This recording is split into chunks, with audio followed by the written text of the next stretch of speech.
Tēnā koutou katoa. For John Tokuingoa.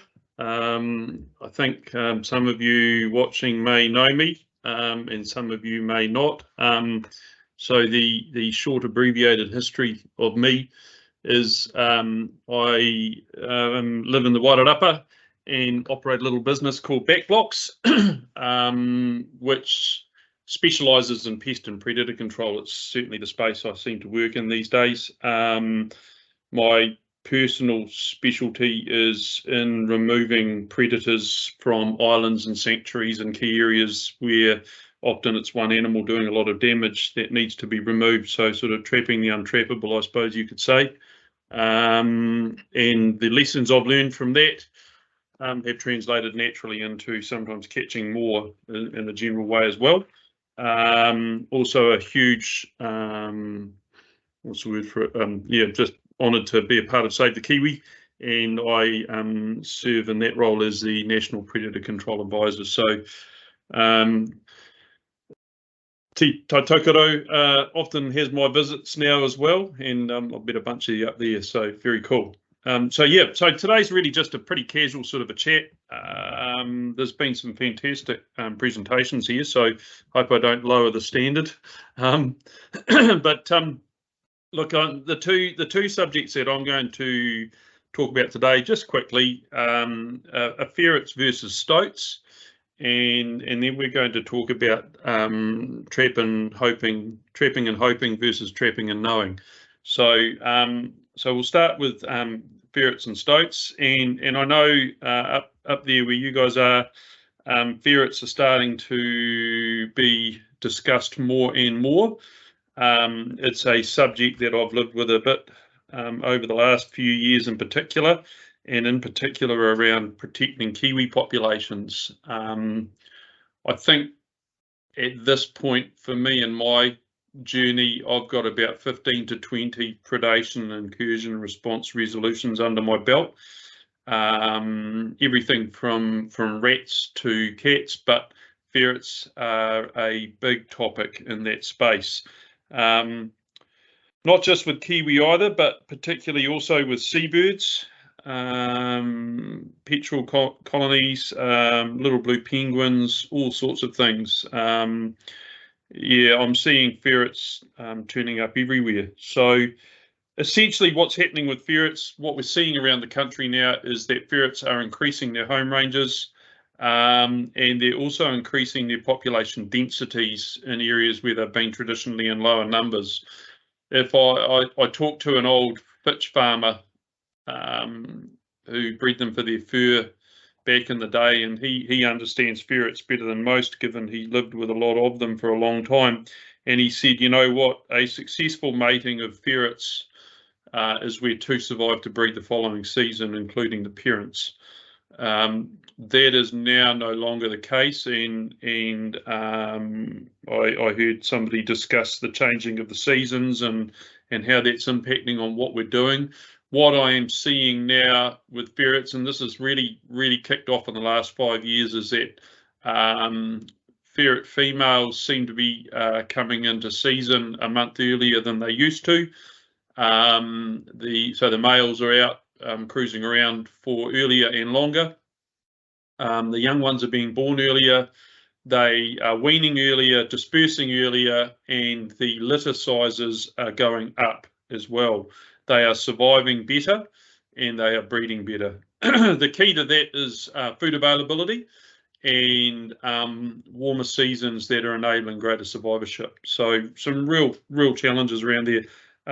This time last year, I had a litter of 6 young ferrets in one shot on a trail camera, which is, I've never seen that before. That's a huge number. Usually it's 2 or 3. And so when you start seeing them moving through the landscape like that, we've got some real issues.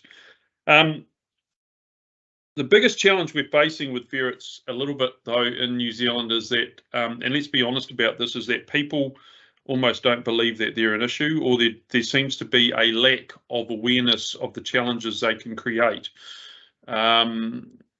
often I hear that if you put one trap in 5 or one trap in 10 as a DOC 250, that will be sufficient to control ferrets in your landscape or in your project. I'm here to tell you pretty straight to the point today that isn't the case, unfortunately. Also, if you look at a lot of methodology for catching ferrets with regard to some of our practices, you can take the difference between stoats and ferrets in a best practice manual sometimes is that you use a 250 for a ferret, a 200 for a stoat, and that's about the only difference.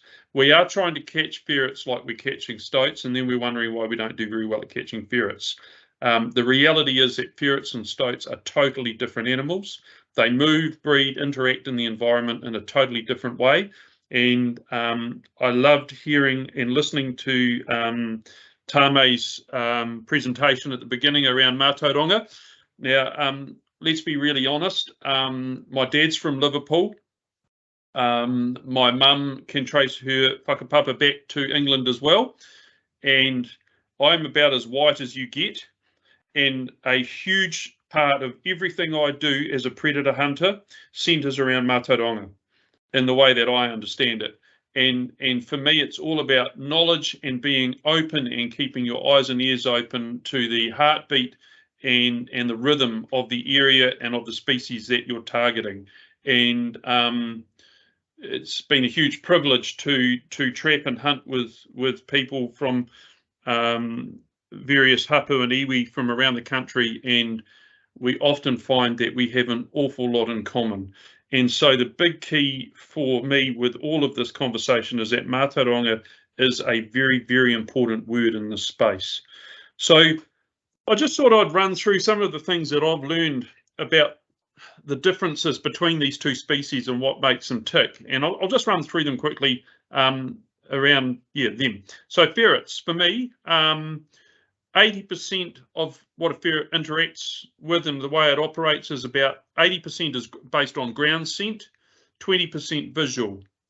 Ferrets are not that smart, in my opinion, but they are as fussy as hell. Okay, what does that mean? Oh, they also have a very short attention span, very short. Probably a lot like I was at school, to be fair. They are really bad climbers. They don't even like lifting their foot 100 millimeters off the ground. And so you, as a trapper, you have a very, very short window to sell them the dream. If you miss that opportunity around a trap set for a ferret, you've lost that opportunity. Okay. They can become very, very focused on a prey species, and obviously the best example of that is around Kiwi. If a ferret gets into a Kiwi range and decides Kiwi are on the menu, it can systematically seek out and kill just about every member of a population over a large area in a fairly short space of time. Some of the ferrets that I've been on have been killing 5 or 6 birds within a night. You know, they're mind-boggling on that front. Okay. Ferrets will often travel quite set routes, and I've got ferrets that I film and photograph that to learn about them, and they will often, as they move through the whenua, they will often be moving within a metre. So when we talk about a grid network versus targeting travel routes and key areas for ferrets, if you have a grid network, there's a very good chance you're going to miss an individual animal within your project quite easily. If you have it 2 meters to the side, and I've trialed this time after time with different trap sets, I can have traps off to the side of where a ferret runs, and it will miss it night after night. I had a camera in a bush block last year. That camera was off to the side of a main ridge travel track on a beautiful little clearing in the bush, covered over in the canopy. Sorry, I had that camera out for 6 months, and in 6 months I had 1 ferret on camera, and I had a stoat consistently and regularly. I moved that camera to the track on the ridge top, and I had a ferret on that camera every second night. So that ferret was always there, but it was never travelling through that route, versus the stoat that colours its country in. So trap placement and understanding the way they move through the environment is absolutely critical for ferrets. Ferrets are quite arrogant. They will often stand up to a vehicle or a dog or anything else.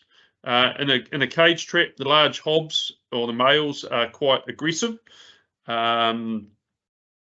They are quite often built around rabbit populations. So if you want to know what might be happening with your ferrets, because they're a lot more cryptic and secretive, you can look at what's happening with your feral cat populations often, and often the ferrets are riding in on the back of that wave.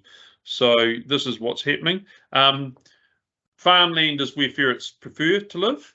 Wetlands are also big places for their habitat. But I call them farm and open country dwellers, but bush invaders. And a ferret can track kilometres and kilometres back into heavily bushed environments and do a lot of damage. So that's ferrets. They can get really big, kilograms basically, very, very big. So let's talk about stoats. Stoats are quite different, funnily enough. If you look at the way stoats operate and the way they hunt and move through their environment, I would put them at about 50% ground scent, 50% visual. A ferret will track straight through a block, a stoat will cover it. Stoats are very good climbers, very good climbers. They'll go up a branch, around a tree. You watch them chasing rats through an area of supplejack, for example, incredibly nimble. A ferret, not interested. A ferret will put one foot up something and carry on. They like having all 4 feet on the ground. I had a survey camera that I pulled in last month. It had a stoat up and down a wee branch, the thickness of my arm constantly, and around the tree and all over the show, jumping across the stream and all of that. There was a ferret and it just tracked straight down the middle of a little game trail through the middle of a flat about 4 metres wide, and that was the only place that ferret ran. Nowhere else. Stoats I would call curious but cautious.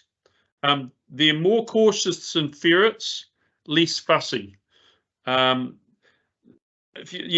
are just unbelievable. They're a high octane model. They need to eat constantly, and they need a lot of it and regularly. Okay, very good climbers, as I said. If you call ferrets as farm dwellers but bush invaders, stoats are more bush dwellers but farm invaders.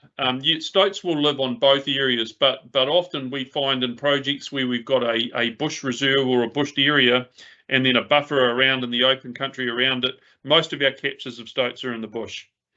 They have the key with stoats too is they're not just a predator, they're also a prey species. And what I do see with stoats, for example, is people are often placing traps out in the open because it's easy for the trapper to get to, or means they don't have to walk from their bike or whatever. The mindset of a stoat in open country is very different to the mindset of a stoat often in bush or covered country. They are a lot more cautious in the open and a lot more on the back foot sometimes. They will not spend as much time around your trap set if it's in the open versus in the bush. So you've got to think about those things. Probably another good way to describe a stoat is I was trapping. I often put cameras on my cage traps if I'm looking for one animal, and I was targeting a ferret at one point. And I had a big male stoat that spent 4 days around a cage trap, trying to dig through the back of the trap to get to the half rabbit that I had in there as bait before it eventually went in the front door. The big male ferret I got the next night after removing that stoat did 1 loop around the trap and straight in. So with ferrets, you're either on or off. Stoats will often work a trap set a lot more at times. That's essentially how they work. But look, the key with them is that you've just got to understand them as individuals as much as a species, but you've got to lure them appropriately. I see people trying to catch ferrets with egg as a bait. It's really not very effective at all. If you puncture the egg or smash it up, maybe, but the big one for ferrets is that they need blood. So you can throw away all your commercially produced baits and all your little sanitized, nice little bits of dried wheat bix. You need big chunks of blood, bloody meat. I call it the 3 Bs for ferrets, big bloody baits. If you use that, you will be more successful. With ferrets, if you use a ground scent between your traps, you will double your catch rates, because they will hit that like they ran into a wall, and they will run that ground scent to your trap. I almost see no trappers doing that, and it makes a huge difference. So with ferrets, you really need big, bloody and messy, lots of scent hit on the ground, and away you go. And look, if you've got ferrets in a project, then every trap in your project needs to be ferret capable. The good news is that you will often catch more and bigger stoats with a trap that's better set up for ferrets, and you will generally catch more stoats if you lure it for ferrets, because stoats like lots of blood and scent as well. And we can talk about that a little bit if need be, but we are being a little bit too sanitized with what we're doing. What we're trying to do with our trapping is create a crime scene. Okay, we basically want to tell that animal that something died here or something got killed here and there's a bit left over. Ferrets will scavenge a lot more readily than stoats. Ferrets will live in carcasses. I've trapped ferrets that were living inside dead sheep. Never see that with stoats. Stoats like it warm and bleeding and twitching, preferably. So think about those sorts of things as well. But that's essentially stoats and ferrets and the difference between. I'll leave it at that. Do we want to go to questions now for that section, or just flow straight into the next one and then do all of them at once together? I think let's just have a small break here to see if anyone's got any ferret or stoat related questions before we move on to trapping. Oh, there's a long one here, Dean. Are ferrets spreading, or are they constrained in Northland due to the warmer temperatures? I ask because I had assumed ferrets spread naturally equally with stoats. Stoats were first found in Whangarei around 1905 after being released in the lower North Island. If they were already up here, they would have cleaned out Kiwi already, like elsewhere in the North Island. So do the environmental conditions of the North mean that ferrets are naturally uncommon and at their maximum population limits? That's a really good question, Dean, and I would expect nothing less from you. And it's also a very hard one to answer. What I'm seeing is that ferrets are turning up in places they really haven't been seen before, and I'm seeing them increasing in number in places where they traditionally have been. As you rightly point out, you know, we can get away with a level of stoat abundance in a Kiwi population and still have successful recruitment.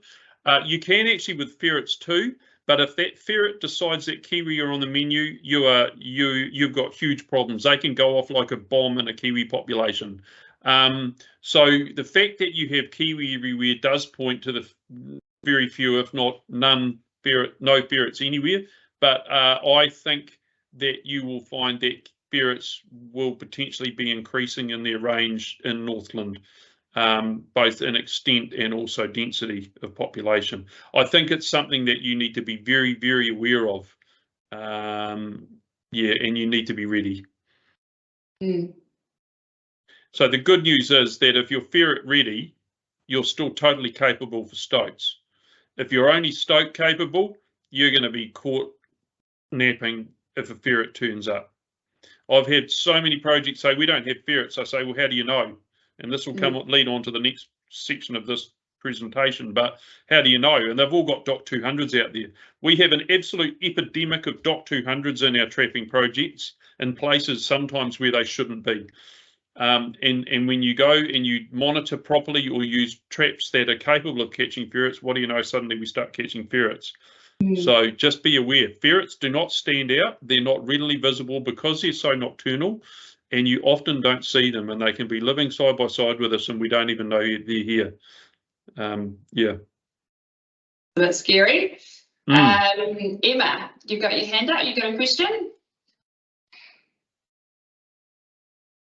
Yes, thank you. Am I unmuted now? Yep. Oh, yeah, cool.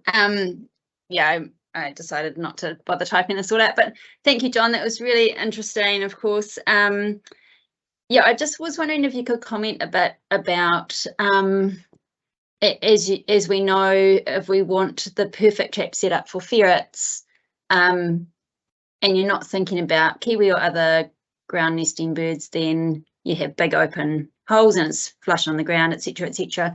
But when we are setting those traps up for ferrets in areas where there are Kiwi, we obviously need to stop the Kiwi going in, and there's obviously a fine balance there. And yeah, often the DOC 250s in Northland are raised, and the holes are probably smaller than is ideal. But yeah, have you got any comments around what you see as kind of the perfect blend there for both protecting Kiwi and making sure you're going to catch what you're aiming for? Yeah, you know what, this is a really hard conversation to have. I've never caught a native bird in my traps, and God willing, I never will. I'd be horrified. But we need to realise and remember too that conservation is ultimately just like farming. It is a numbers game, and at some point we're going to have some real honest conversations about risk to non-target species versus risk by leaving predators in their landscape. And there's almost no account, from my understanding, of Kiwi being caught in DOC 250s, or very, very few. And part of that reason is obviously because there's a lot less DOC 250s out there. The key for me is that the moment you raise a trap set off the ground, even 100 millimeters, in my opinion, and based on what I've seen on camera, etc., you stop catching ferrets, or you catch significantly less of them. The bottom line with ferrets is you need to catch, if you've got ferrets in Kiwi, you need to kill all the ferrets. The number is 1, and it's basically like an eradication project to keep them safe. So it's a huge issue. So around keeping Kiwi safe, if I'm targeting an individual ferret in a Kiwi zone, I'm generally using cage traps for that. Almost never have I actually caught a ferret in a DOC 250 that's avoiding those traps already, because most of the animals that I target in a predation event have already gone past 15 or 20 of those. But if you talk about a ferret capable trap, in a kill trap, in a maintenance regime, the ultimate for me is a well set DOC 250 set on the ground and baited and lured properly and located correctly. Yeah.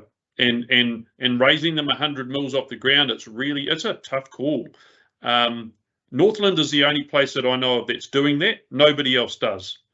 And so what I would suggest is that you need to investigate where that initial decision came from and why you're doing it.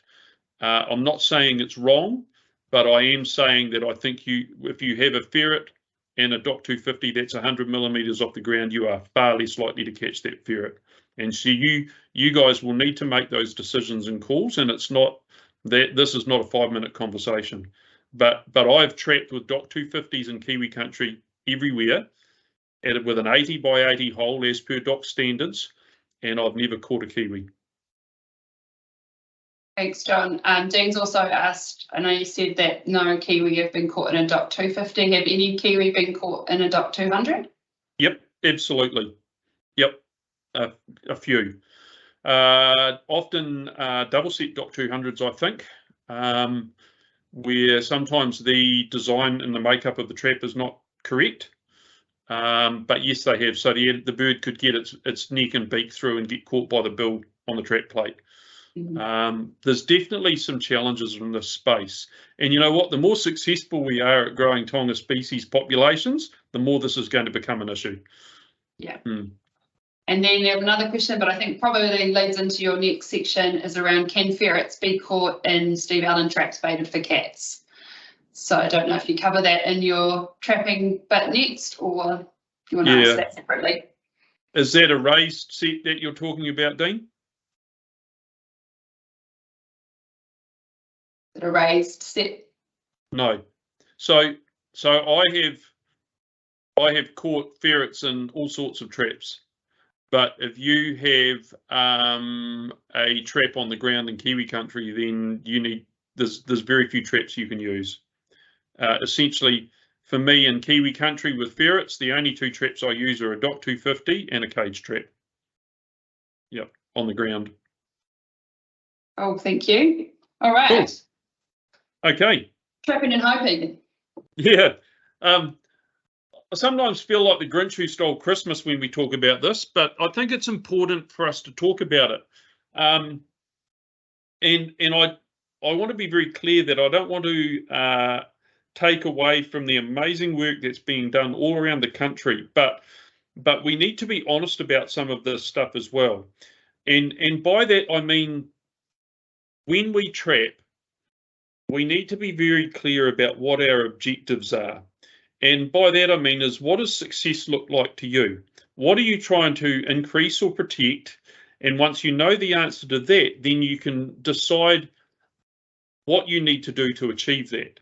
And a good example of that, for example, might be kokako populations, and then rat control based to grow kokako populations. And then we know that we need to, ideally have rats below 5% tracking through the breeding and nesting season for kokako to grow their population. So the key here with all of your pest control projects, you need to be clear about what it is you're trying to achieve from that mahi that you're doing. And sometimes community trapping is not just about growing Tonga species populations, it's about community engagement. And let's be honest, some of the trapping that happens, it's not going to change the world with regard to biodiversity, but it's engaging a community that might lead to projects and work that will change the world. So, there's no hard and fast rule on this, but what I say is don't trap and hope. You need to trap and test and trap and know.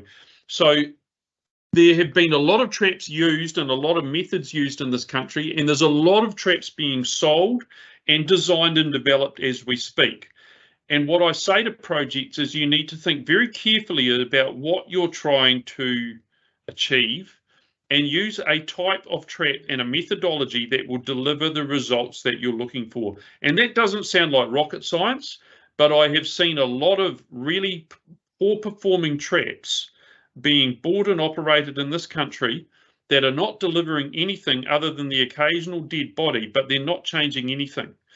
And so be very clear with yourselves about what you're trying to do. Once again, we talk about Mautauranga, and every area has its own rhythm, and every area will be different, whether it's weather patterns or topography, or food availability plays a big part.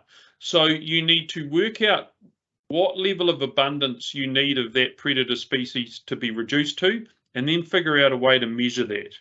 So you need to know that you're being successful. For me, counting dead bodies tells me part of the story, but ultimately they're not the ones I'm interested in. I'm interested in the ones that I don't catch, because they're the ones that are going to bite me in the rear end at 2 a.m. in the morning while I'm asleep. And that's a real blunt way of saying it, but we need to make sure that what we're doing is delivering the results that we need. So don't be afraid to have inquisitive minds. Put traps out with cameras on to make sure that they're giving you what you need. And there's some ways that sometimes we don't have a choice, but feral cats is probably a really good example, if you don't mind me talking about cats in this space. But, I mean, in Kiwi areas, for example, we have to have cat sets 700 millimeters off the ground with a ramp of a certain angle and deliver it in a certain way. If you have a feral cat population that's both cautious or well fed, you are going to have challenges getting enough to go into that trap set to make a difference to the population abundance of that species in your area. Potentially, you need to test that it's actually delivering what you need. And so what I would strongly urge people to do is more monitoring to ensure that you're getting the gains that you want. We have a project down here where we probably catch about 1,000 rats a year in our dock traps, and all they are is an annoying bycatch. They don't change the rat abundance in our area at all. So we need to use other methods to target rats. So yeah, it's just a good conversation to have. And you know what? When you start doing some of this stuff, it often engages your people more as well. And it starts to get a bit more personal when they realise that there's some animals out there that are getting past that method, and then they start thinking about, well, how do we get those ones? And one of my favourite sayings is that if we target the smart ones, the dumb ones come easy. So how do we know that we're getting rid of the smart ones as well as the dumb ones? We need to make sure that we're not just skimming the cream off a population and leaving a base layer there to continue to breed. Now, you can have some of them in your population, in your project, and still be making gains, but you need to make sure you know what's going on in your own area. So Rats and possums are easy. We can monitor with chew cards and tracking tunnels and wax tags. For me, with the apex predators like stoats and ferrets and feral cats, more and more I am using trail cameras as a monitoring tool to test for what's still out there in my population. And I don't mind being honest with you, when I started doing this, the results were pretty scary. What it made me do was trap better and think about other methods. And very little of what I do I achieve what I need to achieve with one method. So I've often had to do what I call is moving the goalposts, but it's just a really good conversation to have. And yeah, I'll leave it at that. I don't know if anybody's got any questions, but it's just really important to think and be honest and talk about these things, rather than just buying a trap because somebody from some organisation said use this trap, and then spend a fortune on them and put them all out there and hope that they're going to do the job, and see some dead bodies and assume that we are doing a good job. We are doing a good job, but can we do a better job is my question. The question is never, are we catching? The question is always, can we catch more, or can we catch them all, really? So, yeah. Thanks, John. With trail cameras, when you're saying that the ferrets have such a specific route that they take, and they don't do the whole area, how can we make sure we're putting our cameras in places that will detect ferrets? That's a really good question. So there's two sorts of monitoring, really. There's an index of abundance, or there's a presence absence. For ferrets with Kiwi, for example, you're very much presence absence. You want to know if one's in there. So now I've got cameras in one project. The moment we have a ferret on camera, we treat it like a predation event, and we hunt that animal until we get it. So the key with ferrets is what I call the 3 R's, which is rivers, ridges, and roads. Okay, but in the bushed areas, target your ridge lines and your spurs, and look for those intersections and bottlenecks, and use your fenner and your landscape to channel the animals into a smaller area where you're more likely to catch them on camera or at your trap set. I treat my trail cameras in that situation like the most sensitive trap I can use. So yeah, rivers, ridges, roads. Look for those travel routes, really, where they're going to be running through those areas. Yeah. Oh, thank you. Does anyone else have any questions for John on that, on monitoring? Joanne, I see you've put a image in the chat. You want to talk to that? You just share. I just thought this was a fun, I guess, just an interesting photo we found from the Possum Free Whangarei Heads project recently. It's time-stamped there, but we've still been scratching our heads as to what the stoat is up to. So I'm not sure if you can see it, John, and a bit of a random question to end your talk on, but yeah, any ideas? I can't see the photo. Oh, okay, yeah, it's just not sure if can you see it, Danny? Yeah, I can see it. Let me see if I can share it on here. 2 seconds. We've got some theories that are not very legitimate, just having fun, but yeah. I'll give you some interesting anecdotes just while we're talking. Like, I had a stoat. I was doing a ferret predation response where I was targeting a ferret, and I had trail cameras everywhere. I had a stoat a couple of years ago, and I had a trail camera on a track that I was walking through as I was targeting this ferret. But what the stoat was doing was, every day that I walked through, and it was usually just after lunch when I'd get to that point on the ridge, I'd walk through, the stoat was popping out about 5 minutes behind me and tracking me up the track and following me. And it did that for 3 or 4 days, which I thought was fascinating. It knew I was in its country, and it was following me to see what the upline predator was doing. And so I took the took the shotgun on the day 4 or whatever it was, and waited up there and shot it as it came past me. So yeah, that's okay. That stoat there. I'm picking what you've caught as a moment in time there. Stoats are really playful, and have you ever seen footage on YouTube of stoats almost mesmerising rabbits and dancing and they get to the point where they get so close to the rabbit, and then they catch the rabbit. And probably what that stoat's just doing there, to put it bluntly, is being a dick. It's just playing. and they do, and you've caught it. It will have been flipping around or flipping over as it does it, and that's a really neat photo, isn't it? Yeah. Thanks for the big laugh. I was on mute, but yeah, just literally lolled then. That's kind of what we were thinking too. But yeah. So in the bush, yeah. Oh, 100%. In the bush, and particularly around this sort of early year in the year when the young stoats are dispersing, if I want a trap set, I often target what we call jungle gyms or play trees. And when you've got a large tree in the forest with a big root bowl, often stoats will target that and play in them almost like a jungle gym. And I really like having my traps around there because it's something else they'll investigate while they're playing and being curious. It's a really good spot to trap for stoats in the bush if you're looking for a zone to focus your trap set in on. Yeah. That's good advice there. Alrighty, thanks, John. I think that's probably it for questions, but that was really interesting chat. So thanks for spending some time to talk to us this morning.